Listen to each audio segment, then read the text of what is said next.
Tak terasa saya ini sudah 8 kali datang ke Kuala Lumpur. Awal-awal sekali 2014, 2015, 16, 17, 18, 19, 20. Sudah kali yang ke-7. Saya datang setahun sekali saja setiap bulan Februari. Bulan Februari datang. Rupanya dah yang ke-7 kali. Bulan Februari. Ini saya bagi tahu supaya kita semua faham. Saya datang bulan Februari, supaya tak datang balik, datang balik, datang balik, datang balik. Sekali datang dari tarikh 2 hingga 9. Pusing, pusing, pusing, pusing, balik. Rupanya sudah kali ke-7, ke-8 kali datang menyampaikan tazkirah. Tak terasa.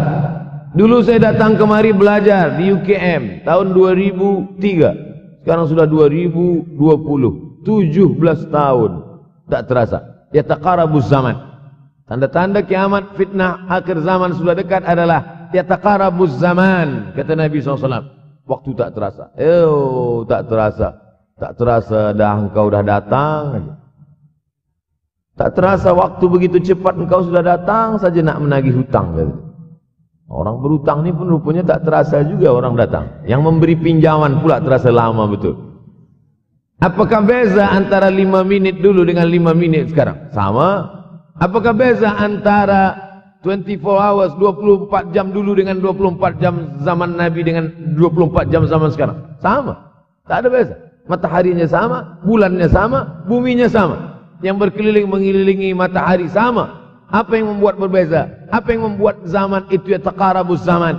Ada hal-hal yang membuat kita sibuk. Dulu tak ada google.com, dulu tak ada Facebook, dulu tak ada Twitter, dulu tak ada BBM, dulu tak ada Instagram. Sekarang waktu habis. Bila kita tanya orang mana yang lebih lama, 5 minit atau 50 minit, semuanya sepakat mengatakan 50 minit lama, 5 minit kejap. Saya tanya 2 kali, pelajar-pelajar, penuntut-penuntut, mana yang lebih lama, 5 minit atau 50 minit? Semuanya berkata 50 minit lebih lama daripada 5 minit. Lepas tu saya balik, mana yang lebih lama? 5 minit menunggu azan maghrib bulan puasa, 50 minit status FB, Instagram. Oh, lebih lama 5 minit menunggu azan maghrib. 5 minit menunggu azan maghrib bulan puasa macam-macam mati jam. 50 menit hilang waktu tak terasa. Itu menunjukkan hadis Nabi itu, semakin saya baca hadis Nabi, makin kuat keyakinan saya, makin kuat iman saya, makin hilang keraguan saya bahwa yang berbicara ini bukan manusia biasa, tapi dia dapat wahyu dari Allah. Wa ma yantiqu 'anil hawa in huwa illa wahyun yuha, melainkan wahyu dari Allah Subhanahu wa taala. Yataqarabuz zaman, masa begitu cepat berlalu tak terasa. Sebulan seperti sepekan, sepekan seperti sehari, sehari seperti sesaat. Akhirnya kita pun kehilangan waktu, habis. Saya Ustaz Abdul Samad, memang zaman ni tak terasa cepat betul. Rasa-rasa kejap-kejap dah bulan Ramadan. Tak terasa baru saja Idul Fitri dah masuk pula lagi. Masya Allah, begitu cepatnya masa berlalu. Maka jangan sampai kita, semakin saya baca hadis ni, semakin kuat keyakinan saya bahwa Nabi Muhammad sallallahu alaihi wasallam mendapat wahyu dari Allah Subhanahu wa taala, semakin kuat keyakinan dan keimanan. Kenapa? Seandainya Nabi berkata zaman nanti di akhir zaman itu semakin cepat, semakin dekat, semakin berlalu tak terasa, tapi kemudian zaman yang kita lalui tak sama seperti yang dikatakan Nabi. Mungkin datang juga keraguan dalam hati, betulkah ini?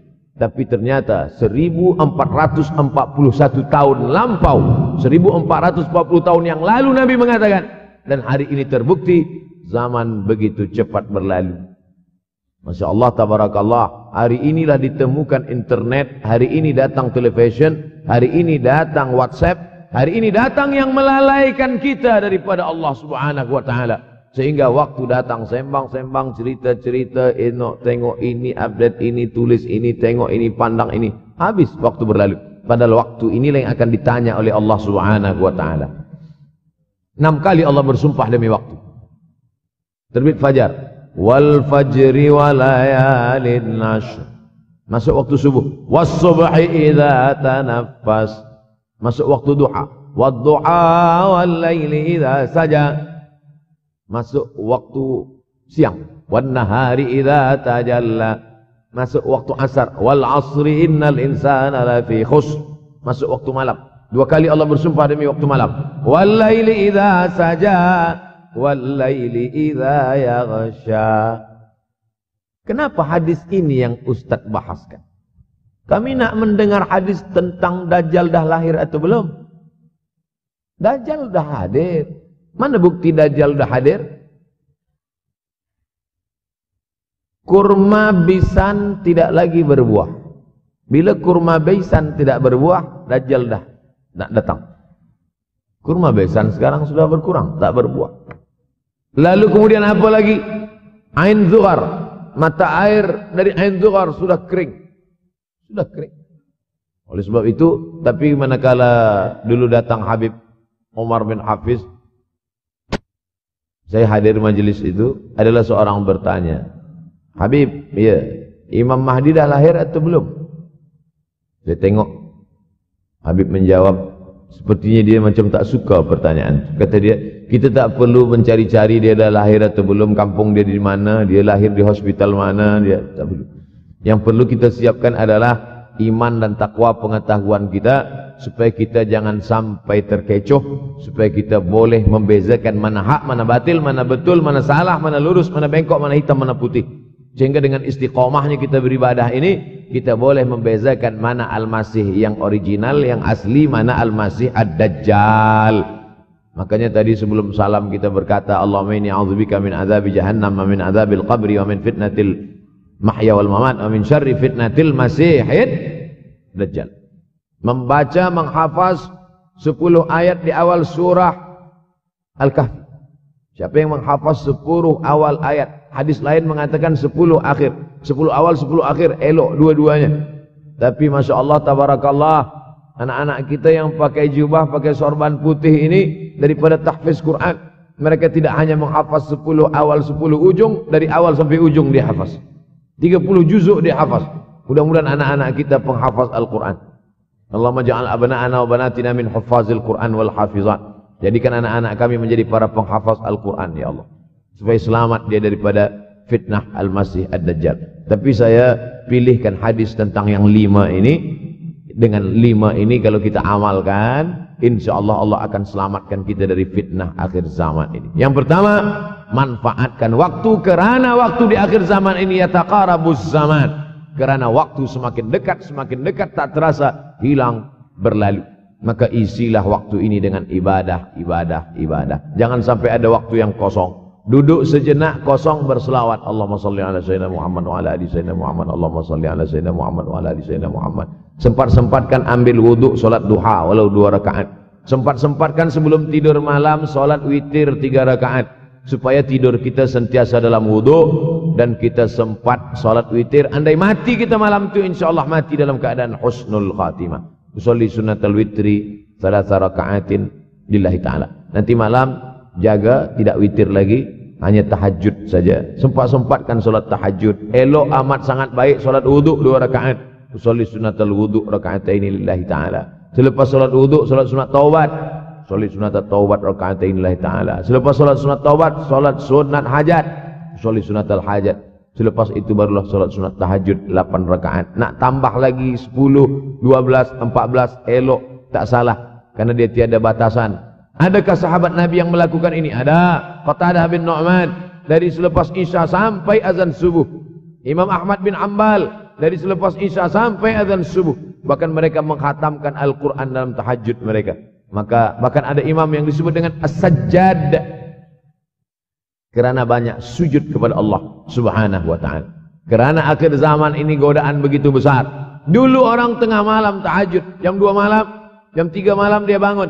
Kerana dia membaca hadis sab'atun yudhilluhumullah. Ada 7 golongan yang mendapatkan naungan Allah. Yauma la dhilla illa dhilluh. Hari itu tak ada naungan kecuali naungan Allah. Rajulun, ada seseorang, zakarallah, dia berzikir mengingat Allah, khalian, di tengah malam, tak ada manusia.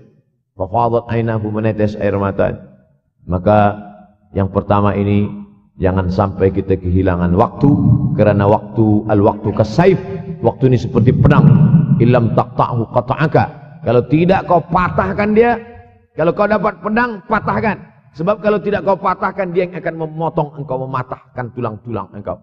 Waktu ini kalau tidak kita manfaatkan, kita akan ditanya tentang waktu kemana saja waktu yang sudah kau pakai. Inna sam'a, pendengaran, wal basar, penglihatan, wal fuad, hati, kullu ulaika kana anhu mas'ula. Semua akan disoal, semua akan diminta tanggung jawab di hadapan Allah. Kemana waktu yang sudah aku bagi dulu engkau pakai? Yang pertama nanti ditanya, la tazulu qadama 'abdin yaumal qiyamah. Kaki anak Adam tidak akan bergeser, tidak akan beralih dari tempat tegaknya pada hari kiamat hatta yus'al, sampai dia disoal, sampai dia ditanya. La tus'alunna yauma idzin 'anin na'im. Banyak yang akan ditanya nanti. Tapi Nabi bagi tahu, di antara yang akan ditanya dari sekian banyak nikmat itu 4. Yang pertama, an umrihi fima afnah. Umur kemana engkau habiskan?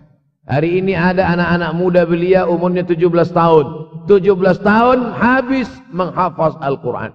17 tahun habis iktikaf dalam masjid. 17 tahun habis berzikir, berjubah, bersorban, mengabdikan ilmu, berkhidmat kepada ulama. 17 tahun habis. Tapi ada pula yang dibalik, 71 tahun habis. Rumah, office, kopi, rumah, office, kopi, rumah, office, kopi, batuk, mati habis. Apa yang dapat kita bawa menghadap Allah SWT? Yang pertama, yataqarabuz zaman. Yang kedua adalah wa yanqusul ilmu. Ilmu semakin berkurang. Kalau sudah ilmu berkurang, apa yang bertambah? Jahil. Kalau ilmu bertambah, jahil berkurang. Kalau ilmu berkurang, jahil bertambah. Mana ada orang jahil cakapnya didengar orang? Saya dulu awal-awal membaca hadis ini, wa yanqusul ilmu. Ilmu berkurang, jahil bertambah. Rasanya tak mungkin, tak logik, tak masuk akal. Mana ada orang tak berilmu cakap dia didengar? Sekarang baru saya faham. Dulu orang tak berilmu ditinggalkan orang. Sekarang orang tak berilmu, asal dia pandai berbicara, dia akan didengar orang. Bahkan orang jahil pula punya channel. Apa namanya? Jahil.com. Orang jahil punya channel. Banyak pula follower dia daripada follower kita. Banyak pula viewer dia daripada viewer kita. Sebab apa? Sebab yang menyaksikan tiada berilmu, yang berbicara tiada ilmu. Oleh sebab itu maka kita galakkan menuntut ilmu di majlis-majlis ilmu. Untuk apa Abdul Somad sudah berumur 43 tahun pun masih pergi juga lagi ke Sudan belajar? Apa yang nak dicari ini? Tak lain tak bukan, mudah-mudahan kita termasuk orang yang sampai akhir hidupnya mencari ilmu, insyaAllah. Saya datang kemari bukan niat mengajarkan ilmu. Saya datang ke Malaysia tetap niatnya belajar mencari ilmu. Man salaka tariqan, siapa yang melangkahkan kaki melalui suatu jalan, yaltamisu fihi ilman, siapa yang melalui suatu jalan niatnya untuk mencari ilmu, sahalallahu lahu bihi tariqan ilal jannah, dimudahkan Allah jalannya menuju surga. Innallaha la yantazi'ul ilma intiza'an. Innallaha la yanzi'ul ilma intiza'an. Allah kalau mencabut ilmu, bukan macam mencabut pokok kayu dari tanah. La yantazi'ul ilmu intiza'an. Allah tidak mencabut ilmu macam mencabut pokok kayu dari tanah hingga ke akarnya, tidak. Lalu bagaimana ilmu ini dicabut? Biqabdil ulama. Dengan matinya ulama, maka habislah ilmu. Meninggal Imam Syafi'i, berkurang ilmu. Meninggal Imam Nawawi, berkurang ilmu. Meninggal Imam Fulan, berkurang ilmu. Maka yang hadir adalah al-juhala. Yang lebih menakutkan lagi adalah al-juhala bi thawbil ulama. Orang jahil dengan pakaian ulama. Abdul Somad tidak mengatakan dirinya ulama. Saya selalunya membacakan ayat Quran, membacakan hadis Nabi, menyampaikan fatwa ulama. Tak pernah saya berceramah, bertausiah. Menurut saya, siapa saya? Siapa kita? Syafi'i manusia, saya manusia. Syafi'i boleh berfatwa, saya juga boleh berfatwa. Imam Syafi'i berfatwa Al-Quran 30 juzuk dalam kepala dia. Kita juzuk 30 pun kadang-kadang hilang. Imam Syafi'i balik dari masjid ke rumah, dia tutup telinga. Datang orang bertanya, Syafi'i, iya, kenapa engkau tutup telinga? Sebab bila aku dengar dari masjid ke rumah, semua yang aku dengar masuk tu semua aku ingat. Aku takut dia ingat di dalam, maka aku tutup. Kita, yang saya sampaikan tadi pun tak ingat. Oh, Ustaz mengejek kami. Enggak. Jangankan yang mendengarkan, yang bercakap pun tak ingat. Nasib baik datang orang Jepun mengingatkan kita. Nah ini, nama dia Sony. Manusia ini lupa. Oleh sebab itu maka yang kedua, akhir zaman, wayang kusul ilmu makin kurang. Maka bersyukur anak-anak yang dimasukkan ke rumah tahfiz. Kalau ada rumah tahfiz di kampung biasa, kalau ada rumah tahfiz di desa, dusun biasa, tapi ada tahfiz di tengah kota besar, Kuala Lumpur, masih ada lagi rumah tahfiz Quran. Siapa yang mewakafkan rumah tahfiz? Siapa yang memberikan beras? Siapa yang memberikan duit? Siapa yang memberikan belanja? Siapa yang mengirimkan ustaz? Masya Allah, tabarakallah. Maka ini semua, mudah-mudahan kita istiqamah semuanya insyaAllah. Supaya apa? Supaya lahirlah anak-anak kita yang alim, berilmu. Karena ini makin banyak orang jahil. Al-taw bi ghairi ilmin, memberikan tazkirah, fatwa tanpa ilmu. Dhalla wa adalla, dhallu wa adallu. Sesat, menyesatkan. Kalau setakat sesat saja, ini sudahlah sesat, menyesatkan. Na'udzubillah. Masuk yang ketiga. Yang ketiga adalah wayang kusul ilmu, setelah habisnya ilmu-ilmu ini semua dicabut oleh Allah Subhanahu wa taala, lalu kemudian setelah ilmu dicabut Allah Subhanahu wa taala, wa yulqas syuh. Wa may yuqashuha, sin dengan hak kecil. Wa may yuqashuha nafsihi fa ulaika humul muflihun. Siapa yang selamat daripada sifat syuh, itulah orang yang beruntung. Hayya 'alal falah. Mari kita menuju keberuntungan, kemenangan. Siapa orang yang menang? Selamat daripada sifat syuh. Ada orang menerjemahkan syuh ini pelit, bakhil. Bakhil ada yang lebih parah daripada bakhil. Syuh.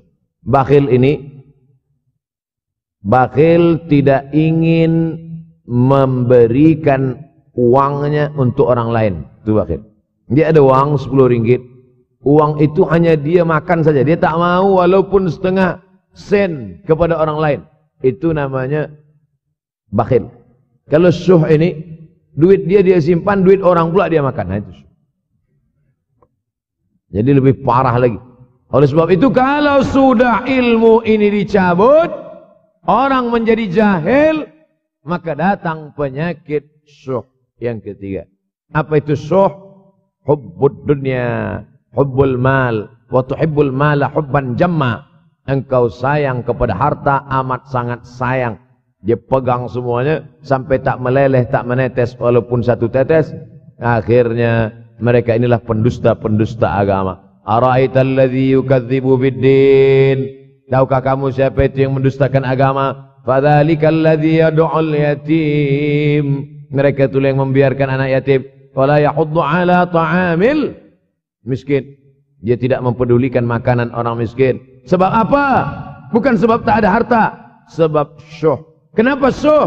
Sebab tak ada ilmu. Tak ada ilmu tentang akhirat. Dia pegang, dia simpan, mati, habis. Yang dia bawa hanyalah 1, 2, 3 helai kain kafan saja.